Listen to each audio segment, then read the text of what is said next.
Wallet, bien bonjour tout le monde, ici Draenlark pour un nouvel épisode, ou plutôt le premier épisode de ce que je vais intituler le professeur Draenlark. Nous allons ensemble décortiquer, tout simplement tirer à nu des build orders et des replays afin d'en tirer un maximum d'enseignements. Et je vous retrouve tout de suite avec le premier épisode qui va tout simplement consister en l'analyse d'un replay dans mes élèves que j'ai coaché depuis déjà quelques mois et même une bonne année. Donc voilà, on est parti, on s'analyse tout ça et à tout de suite. Eh bien bonjour tout le monde, ici Draenlark donc pour le premier épisode du professeur Draenlark dans lequel nous allons décortiquer et analyser des replays de joueurs afin de progresser ensemble en Protoss, et on va se retrouver avec une première analyse de BO avec ici en bas de la map un élève que j'ai depuis déjà quelques mois, avec lequel j'ai déjà fait plusieurs cours, et là du coup pour préparer un cours prochain, il m'a envoyé un replay de façon à ce que je l'analyse. Donc du coup, on va directement le lancer et on va essayer de l'analyser. C'est-à-dire qu'on va pas vraiment le commenter, bien entendu, c'est ce que vous avez compris. On va juste se concentrer sur ce qui se passe en fait et voir un petit peu comment on pourrait l'aider. Donc pour l'instant, je vous propose qu'on se mette dans sa vue en fait. C'est-à-dire qu'on va se mettre dans sa vue et on va voir ce qu'il voit et on va jouer avec lui la game en fait, et on va voir le BO qu'il nous propose et on va essayer d'analyser tout ça afin de l'aider à progresser, et que vous aussi vous appreniez éventuellement des choses, que vous appreniez potentiellement de ses erreurs ou de tout autre simplement fait qu'il serait capable de nous produire. Déjà, il y a une première info en fait à tirer de cette game, c'est qu'on est sur Tux Tower, voilà, map extrêmement classique, vous n'avez pas 15 000 BO sur cette map. Et là déjà, on a un Mousticlad, puisque c'est le joueur aujourd'hui que nous allons analyser, qui part sur un scout après le pylône, tu vois. Scout après le pylône, je suis pas fan, parce qu'en fait, c'est intéressant de scout après le pylône, par exemple, sur Ulrena, ou alors dans une situation où vous venez de vous prendre un 12 pool en BO3, par exemple, mais scout après le pylône, on va dire, face à un adversaire en ladder, tu vois, vous n'allez pas forcément apprendre grand chose, mais bon, c'est un choix. Moi, je recommande plutôt le scout après la gate, hein. Je pense que ça vous fait gagner un petit peu de minerais, etc. en early, et c'est un petit peu mieux. Donc faut voir, parce que là, regardez, le scout, il va arriver, il peut pas cancel, il peut pas empêcher la match B2 de se poser, il va juste voir le BO, donc c'est pas forcément très très intéressant.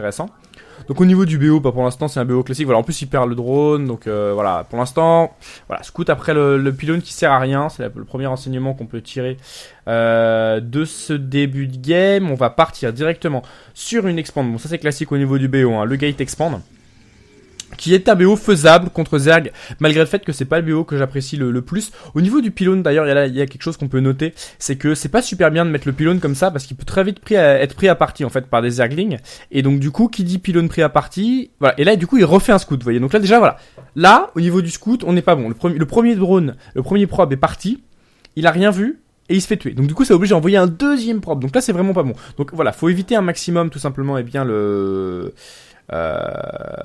faut éviter un maximum ce genre de scout après le pylône qui, on l'a vu là, vraiment est pas très très intelligent dans le sens où ça ne sert pas à grand chose. Je vais essayer d'être assez critique, hein, même s'il y aura des points positifs dans le replay. Je vais essayer d'être assez critique pour vraiment qu'on analyse bien les erreurs.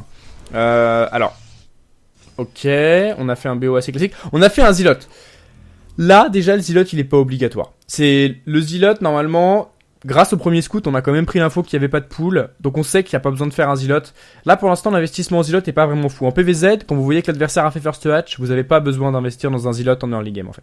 Ça va pas être intéressant parce que, de toute façon, ça va pas être intéressant de toute façon parce que vous allez pas vraiment vous faire agresser, et si vous faites agresser, ce sera que 2 Zerglings et ça vaut peut-être pas l'investissement en Zealot.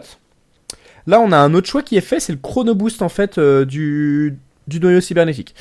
Là, moi je vois chrono boost du cyber, voilà, et proxy pylone. Donc là déjà, il va tenter un go. Donc au niveau du BO, ça va être intéressant de voir comment il va tourner ça. Robot. En fait, là, il y a quelque chose qui colle pas dans le BO du joueur de Moustique actuellement, c'est que, je vais mettre une petite pause. Pourquoi ça colle pas ? Parce qu'en fait, quand vous voulez faire une agression, vous avez deux choix. Soit le choix en proxy pylone avec une gate qui va vous permettre de warper, soit la robot. Parce que la robot va vous permettre le prisme. Le problème, c'est que là, dans ce BO, on a les deux choix qui sont faits. On a déjà, avant même que la game avance plus longtemps que ça, on a déjà le cul entre deux chaises, tu vois. On s'est déjà pas mis dans un axe précis en mode, ok, je vais l'agresser sur 5 gates avec un proxy pylone, plan de jeu, concret, etc. Là, non.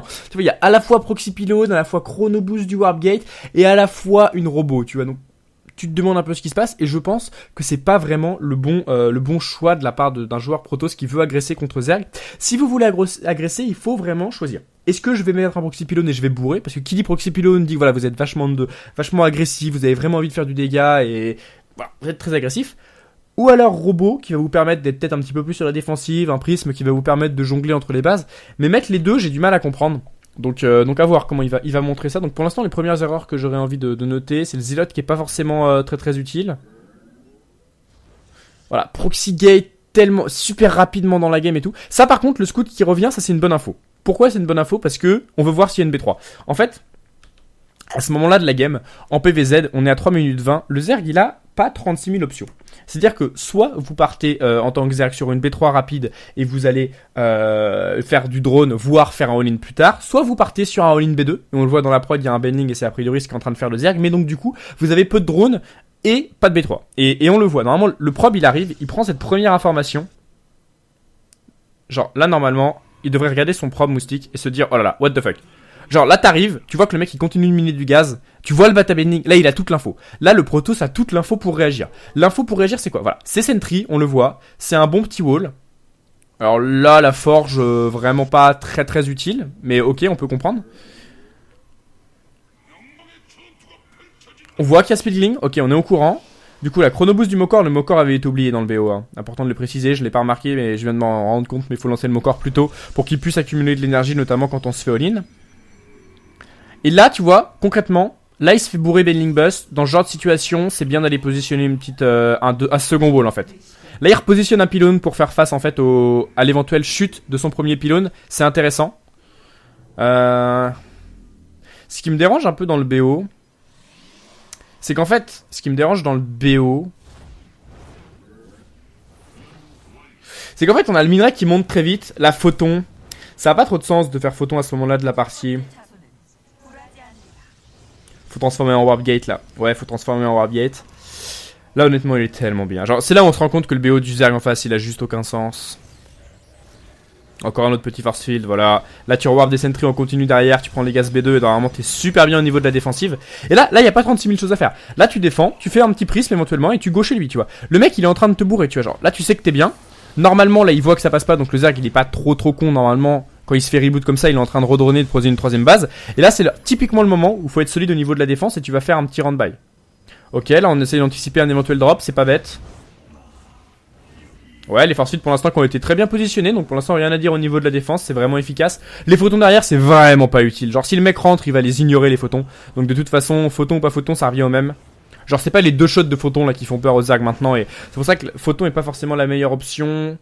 Ouais, faut dépenser son argent en rajouter des gates, je suis d'accord. Là, le problème en fait, c'est qu'on n'a pas assez de gaz pour mettre masse sentry. Donc c'est pour ça que je pense que ça pourrait être intéressant de prendre les gaz B2 plus tôt dans cette partie. Ok, là faut pas remettre de force field. Et là en fait, vous avez plusieurs choix en tant que Protoss. Là, le Protoss a plusieurs choix. Il vient de reboot son adversaire de façon super sale niveau in, comme on le voit, il est largement devant. Cependant, il voit que son adversaire ne s'est pas trop commit, on n'a pas vu de Nidus, on n'a pas vu de drop over, on a vu un Zerg, voilà, qui attend. Donc maintenant, il s'agit de passer à l'agression. Là, on est dans une situation où vous venez de reboot un Zerg qui a tenté un all-in, vous n'avez pas 36 000 choix. Le Zerg derrière, et on le voit si on fait voilà, il a posé une troisième base, il est en train de faire du drone, il est revenu chez lui, et il est en train de mettre en place sa petite macro game.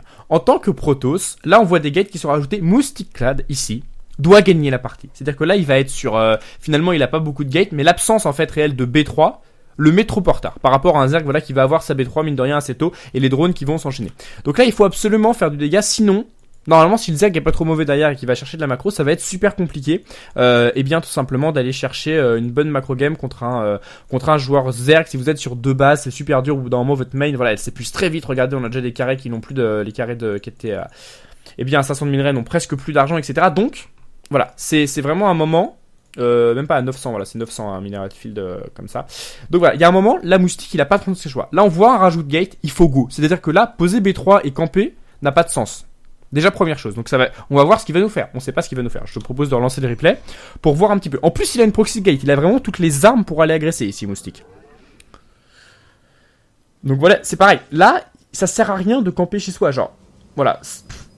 Ok, ça c'est peut-être intéressant, mais le faire comme ça, c'est pas très intéressant. Il faut le faire si votre adversaire est chez vous. Là, vous voyez que les Zerglings sont pas devant chez vous, donc faire un warp comme ça de 3 îlots va pas servir à grand chose. Là, il faut sortir à la limite. Là, on est sur un setup, vous venez de reboot votre adversaire, il ne vous réagresse plus. Donc, si jamais il fait pas de Zergling, il fait du drone, tu vois. Et là, en plus, l'information, elle est prise avec ce Zealot, tu vois. D'ailleurs, voilà. Il a mis du temps à la réaction, mais voilà. Il prend l'info, il voit qu'il y a du Zergling, il voit qu'il y a une B3, il est au courant, tu vois. Donc là, Moustique, il peut pas se permettre de B3. Tu vois. Là, il faut qu'il go, tu vois. Donc je suis curieux de savoir ce qu'il va faire. Et là, il prend une probe, ok. Donc là, déjà, mauvaise réaction. Mauvaise réaction. En tant que Protoss, vous venez de vous faire bourrer, il faut aller sanctionner. C'est comme quand vous vous prenez, genre, un gros 12 pool, que vous rebootez de façon super sale, genre où le mec vous fait 0 dégâts. Là, au niveau des pertes, c'est 0, hein. Il a rien perdu, Moustique. Genre, là, il faut bourrer. Il faut aller chez le Zerg et lui dire, mon gars, t'as tenté de me cheese, c'est pas passé, maintenant tu vas défendre. T'as pas le droit de faire du drone, c'est ok. Tu m'as cheesé, etc. Mais là, tu fais que tes unités. Parce que sinon, je te bourre, tu vois. Et là, l'erreur de Moustique, eh bien, c'est qu'il joue macro. Et malheureusement, le Zerg, tout ce qu'il veut, c'est être tranquille pour faire des drones et TK. On le voit dans la barre de production. Des drones, le T2, des gaz, les cryptumeurs. Il a pas envie d'être attaqué à ce moment-là de la game, le Zerg. C'est pour ça qu'il faut go maintenant, avec ce proxy pylône qui va vous permettre de ravitailler, tout en ayant un prisme dans la main. Voilà, il y a un moment, il faut vraiment essayer de se positionner dans la game et de se dire, est-ce que là j'ai envie de rester voilà. Est-ce que je suis bien pour jouer macro? L'un dans l'autre, oui. Mais en fait, je pense que Moustique, il se sent mieux qu'il n'est. En fait, le Zerg, il est bien dans cette game. Il est bien dans cette game, le Zerg. Il a ses 64 drones, il a fait une agression qui n'est pas passée, certes, mais au final, comme le Protoss n'a pas posé de B3 rapidement, sa B3 est super late. Et en fait, il faut partir d'un principe, c'est que même en cas de cheese, une B3 qui est posée après 5 minutes de jeu, vous êtes forcément en retard si le Zerg a pas trop merdé son BO. C'est ça qu'il faut se dire. C'est vous êtes en retard. C'est voilà. C'est ça. En fait, ce qu'on comprend pas trop, pardon, côté Moustique, c'est qu'il rajoute plein de gates, mais il attaque pas. C'est pareil. Tout à l'heure, il a rajouté des gates, mais un peu juste pour dépenser l'argent, tu vois. Mais les gates, c'est fun, mais il faut un peu attaquer. Là déjà, pour moi, il est en retard, hein, le Protoss, parce qu'il campe chez lui en mode ouais, je suis bien niveau écho, mais non. En fait, c'est-à-dire que si on fait un point écho, bah il y a 65 drones côté Zerg. Le Zerg il peut faire ce qu'il veut, il est pas attaqué. Il y a une absence de scout. Là, il faut que le Protoss doit scout à ce moment-là de la game. On est à 7 minutes 30. Ça fait trop longtemps qu'on sait pas ce que fait le Zerg. Là, je me mets dans la vision. Il peut faire n'importe quoi le Zerg. Il peut faire Lurker, il peut faire Roach Ravageur all-in sur 3 bases, il peut poser B4, voilà. Le premier scout qui est en train d'être envoyé, ça c'est un bon plays. Par contre, il faut l'utiliser ce scout. Tu vois? Genre là, ok, on utilise le scout, on voit double chambre d'Evo. Donc souvent double chambre d'Evo, c'est plutôt du genre du Roach Ravageur 1-1. Ça peut être encore pas mal de choses, mais là il a pas pris l'info suffisante, tu vois. Genre là on voit pas l'armée, on voit pas la tech. Là il faut renvoyer un Phoenix, on n'a pas vu assez de choses. Là on sait pas ce qui se passe, tu vois. Là il faut renvoyer un truc. Ou alors go, faut faire un truc pour prendre de l'info en fait. Parce que là le Zerg se met trop bien en fait. Le Zerg là il est sur ses 66 drones. Tu vois, en tant que proto c'était pas si mal, mais quand le Zerg fait trop ce qu'il veut, après il peut de jambon, tu vois. Et là le jambonnage commence avec les 16 mutas, etc. Donc c'est pour ça que je pense qu'il faut vraiment go à un moment. En tant que Protoss, quand le Zerg fait un peu ce qu'il veut, quel que soit le niveau, il y a un moment, si vous l'avez pas attaqué, depuis le début de cette game, le Protoss c'est pas allé une fois mettre l'agression, tu vois. Là, regardez, là on voit les mutas, la première réaction quand vous voyez les mutas et que vous voyez que vous êtes en retard au niveau de votre suite Phoenix, c'est prendre l'armée à clic. C'est la première réaction. Si vous voulez, je peux vous le montrer par A plus B. Voilà. Et là c'est pas mal. On sort. Ok, j'aime bien ce que fait Moustique. Il va sortir pour aller prendre, pour aller sanctionner le Gomuta. C'est intéressant de prendre le Mokor avec soi en fait, dans le sens où il va peut-être aider à défendre, mais pas tant que ça. Et genre, il peut vous permettre de trade base. Donc là, je pense que ça pourrait être intéressant de prendre le Mokor. Là, il faut A-click en fait. Il faut A-click et forcer le Zerg à ramener ses mutas. Est-ce qu'on a des upgrades? On n'a pas le blink. Au final, aussi, autre erreur de la part de Moustique, c'est qu'il a fait son conseil crépu assez tôt, on s'en souvient, il a pas lancé d'upgrade dessus. C'est bien marrant le conseil crépu, mais ça coûte de l'argent. Il faut quand même s'en servir. Et là, normalement, là, t'es bien en tant que Protoss. Les mutas sont pas chez toi, les mutas veulent défendre. Et c'est pour ça qu'il faut le Mokor, en fait, dans ce genre de situation. Parce que si les mutas décident de vous engager frontalement et que vous avez pas assez, il faut pouvoir recall instantanément, tu vois. Genre là, honnêtement, il y a beaucoup de mutalistes, tu vois. Alors, il y a un Archon, il y a de la bubule, tu vois. La fight est prenable hein, pour le Protoss, mais voilà, avec du Zergling, t'as beaucoup de mutas. Donc, potentiellement, parce que là, si les mutas tout toute l'armée, tu perds la game, tu vois. Donc, je pense que ça pourrait être intéressant de potentiellement, eh bien, peut-être avoir un petit... What? Il a attaqué. Ok. Ça pourrait être intéressant de potentiellement avoir un petit Mothership, en fait, pour revenir ses choix. Faut vraiment lancer les boucliers, voilà, contre les mutas, c'est super important. Honnêtement, là, ça se passe super bien pour Moustique. Genre, la situation où vous faites A-click chez votre adversaire, où les mutas défendent, y a pas mieux. Y a pas mieux, c'est... Il là... Ah non, fallait A-click, là, je pense. Bon, là, on rentre un peu plus dans du situationnel. Du coup, je vous propose d'arrêter un peu là pour cet épisode du professeur Darinac numéro 1, dans le sens où là, je pourrais continuer à analyser la game et à vous donner un petit peu des petites billes, etc. Sur la game. Je pense qu'on va plus en faire un petit point, un petit résumé de ce qui s'est passé dans cette partie. En fait, côté Protoss, on a un Protoss qui fait un BO en mode B2, expand, classique, et qui se fait bourrer, tu vois. Genre, ok, scout avec la probe, parfait, on voit le bending bust, on voit qu'on se fait bourrer, on défend parfaitement avec les force field, et derrière, c'est la réaction qui est pas trop là. Quand vous voyez un Zerg qui vous a bourré, qui a fait aucun dégât, derrière, s'il vous réattaque pas, s'il continue pas de vous bourrer, il faut le contre-bourrer. C'est-à-dire, tu poses 2 gates comme il l'avait fait, tu fais un prisme, là t'as le proxy pylon en plus, et là tu bourres. Et tu peux poser B3 en même temps, mais faut y aller avec ton corps, faut montrer aux Zerg que t'es là. Parce que là, si on remet le replay un peu en avant, tu vois, je vais remettre le replay une fois que genre au moment du bending bust, vous allez voir que le Zerg, après avoir fait le bending bust, il a fait que des drones. Et ça aurait dû être sanctionné. En mode, ok, t'as essayé de me faire mal, genre là, voilà.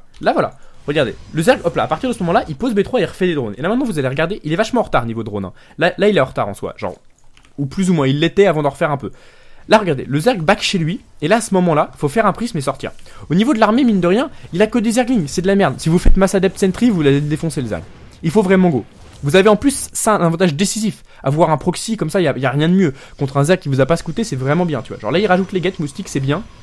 Là, limite, vous me prenez vos gaz B2. Là, faut arrêter de prober. Là, faut un peu arrêter de prober. 42 probes, voilà, sur 2 bases, c'est énorme. Il faut s'arrêter. On rajoute les gates et là on sort. On prend pas de probe pour aller poser un autre Nexus. On sort, on warp et on va mettre la pression parce que regardez tous ces drones. Là, depuis tout à l'heure, je vous parle et hop là, il y a que des drones dans la barre de prod. Regardez un Zerg qui fait des gaz, qui fait des drones, qui fait du T2. Ça, c'est pas possible. Là, il faut que le Zerg, il relance 20 Zerglings, 30 Zerglings. Il doit être mis sous pression. Il peut pas se permettre de macro comme ça. Regardez, 5 drones T2. Là, non. Ça, 5 drones T2, c'est sanctionné. Là, vous sortez avec votre armée et vous lui roulez dessus parce qu'il a juste rien du tout. Il a ces putains de 23 Zerglings qui sont rien du tout face à une bonne armée Protoss bien micro-gérée et vous le défoncez. Donc voilà. Je pense que c'est vraiment ça le tournant de la game, c'est tout simplement un joueur Protoss qui laisse trop faire le Zerg ce qu'il veut, et donc du coup, bon, bah même si le Zerg fait pas vraiment les bonnes décisions, on est quand même sur un Zerg qui peut aller chercher ses mutas sans aucune sanction, qui est quand même bien dans sa game, qui peut taker comme il veut, qui n'est jamais attaqué, et donc qui fait ce qu'il veut, et à partir de là, le Zerg, là, il a été très gentil de revenir défendre avec les mutas, hein. Il aurait pu engager le gros trade base bourrin, il aurait été super bien, hein. Donc voilà. Donc voilà, c'est ça qu'il faut vraiment prendre en compte. Si vous vous faites bourrer par un Zerg, là je parle du PVZ, si vous vous faites bourrer en PVZ, il faut derrière venir sanctionner. Si le mec essaye de vous bourrer Roach Ravageur sur 2 bases et que vous le défoncez salement, après si vous prenez cher, tu vois, au niveau de l'économie, bon bah voilà, il faut prendre un peu de temps pour se refaire une écho. Ou alors vous décidez de bourrer. Mais dans tous les cas, il y a une finalité pour moi. J'ai l'impression que quand vous vous faites bourrer, il faut un moment vouloir quand même sanctionner l'adversaire. Et d'ailleurs, l'avantage de Protoss, et là le Mokor il est là, hein, c'est que vous pouvez go, là vous mettez un Zealot en hold position, vous prenez toute votre armée, vous faites un clic chez l'adversaire, à la moindre petite entourloupe, à la moindre petite fourberie, en mode 25 Benling ici, ou des Zerglings qui ont été produits que vous avez pas vu, mettons que le mec depuis tout à l'heure il fasse pas des drones, il fasse que des Zerglings, bon, pas grave, j'ai le Mokor, je fais un recall chez moi. C'est ça qu'il faut prendre en compte, c'est en mode, ok, même si je me fais un peu bourrer, de toute façon je peux recall. On a le Mokor, le recall c'est plus que 50 d'énergie, c'est rien du tout, vous l'avez pratiquement tout le temps, il faut s'en servir. Là par exemple à ce moment là, rajouter un Twilight n'a pas trop de sens. À la place du Twilight, j'aimerais bien avoir 2 gates supplémentaires et on bourre. Genre le mec a essayé de faire le malin, ok on va le bourrer, tu fais du stalker, de l'adepte et hop là, et tu le sanctionnes, tu vois, il y a un moment il faut pas déconner. Là je pense que Moustique gagnait s'il y contrait, donc du coup bah voilà, il se met dans une situation où c'est un petit peu plus compliqué. Donc du coup voilà, ce sera la fin de ce premier épisode au niveau de l'analyse un petit peu de cette game. Les choses à retenir c'est, voilà, peut-être pas la bonne réaction par rapport au build de l'adversaire qui du coup bah met pas le joueur Protoss très bien, alors que en soi il était super bien, parce que vous rebootez comme ça un all-in de l'adversaire, vous êtes juste méga bien dans la game, et il faut penser à utiliser cet avantage pour aller bourrer, c'est ça qu'il faut, il faut vraiment réussir à se positionner dans la game, et c'est pas facile, et c'est en continuant d'analyser comme ça des petits replays qu'on peut y parvenir et mieux visualiser, en fait, avoir une meilleure vision de jeu, parce que là l'erreur de Moustique en fait c'était un problème de vision de jeu, c'est en mode non mais je suis bien au niveau de ma macro, je peux rester chez moi, de toute façon je suis devant, alors que non, ça y est, le Zerg il a déjà repris le retard, il est repassé au niveau de la tech, y a pas de problème, il a sa B3, le creep va avancer, etc. Donc voilà, n'hésitez pas à me dire ce que vous pensez de ce genre de petit concept où j'analyse un petit peu des replays. Je vais essayer de faire un tuto sur la race Protoss, vraiment pour les débutants, j'espère que ça vous fera plaisir, tout en augmentant un petit peu comme le ferait voilà ma cause, etc., les différents tutos. Je vais essayer moi aussi de mettre ma petite patte pour essayer que tout le monde progresse, parce que c'est quelque chose que j'ai envie de transmettre, parce que je me rends compte qu'il y a vraiment très très peu de ressources et de tutos en ligne en français pour la race Protoss ou même pour LOTV, donc je vais me permettre d'aider tout ça. Si vous voulez prendre un cours tout simplement comme l'a fait Moustique, vous avez le lien dans la description. C'est sur Egg School et vous avez des petits packs d'heures, etc. Je crois que j'ai un tarif minimum de 9€ de l'heure, je crois, pour une heure si vous voulez prendre une heure avec moi. Donc n'hésitez pas à me contacter via Egg School. En tout cas, moi je vous fais plein de bisous. Je vous remercie d'avoir regardé cette vidéo. N'hésitez pas à me dire ce que vous pensez dans les commentaires et on se retrouve très bientôt pour un nouvel épisode du Professeur Draenark. C'était Draenark, à la prochaine, salut.